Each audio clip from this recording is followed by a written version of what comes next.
It's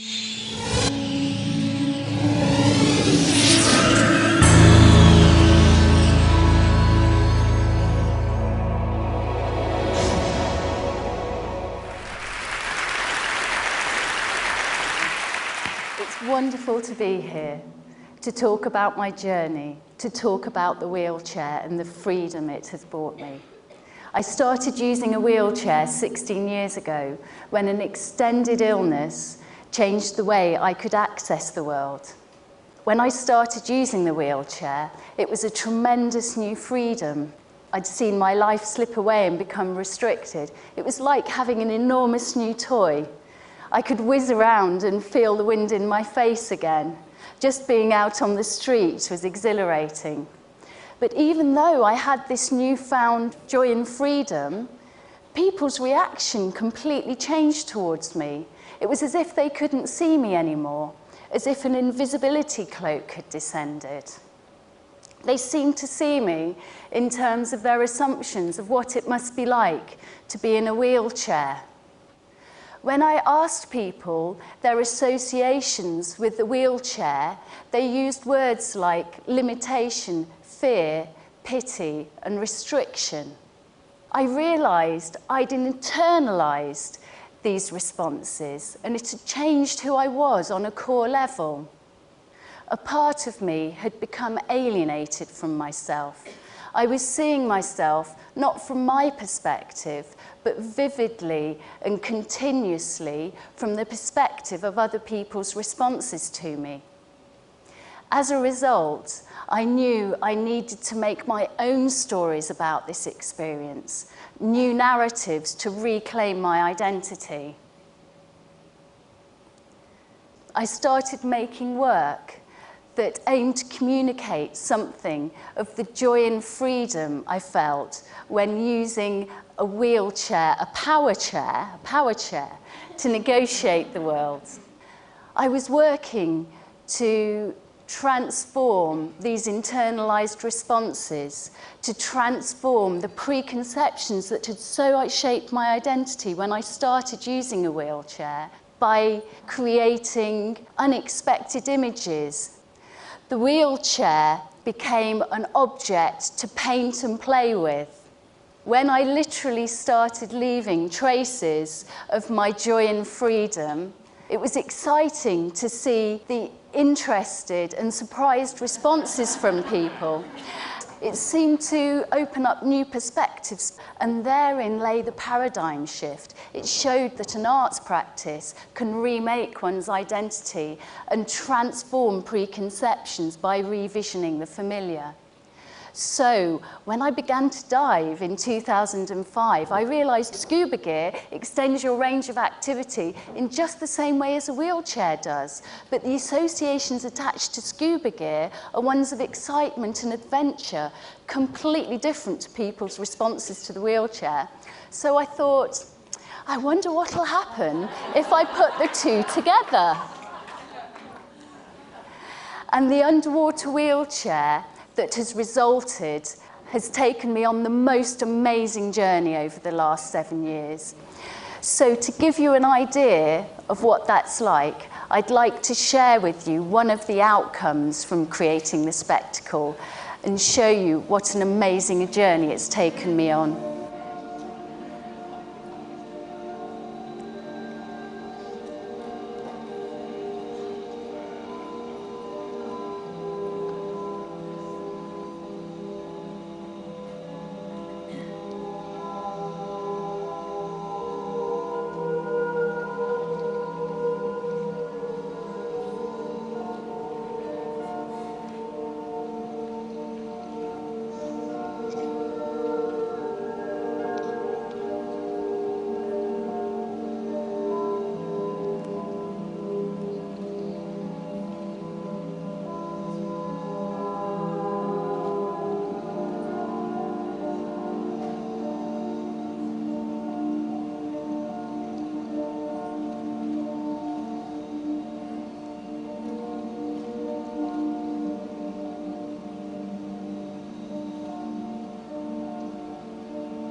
It is the most amazing experience, beyond most other things I've experienced in life. I literally have the freedom to move in 360 degrees of space and an ecstatic experience of joy and freedom.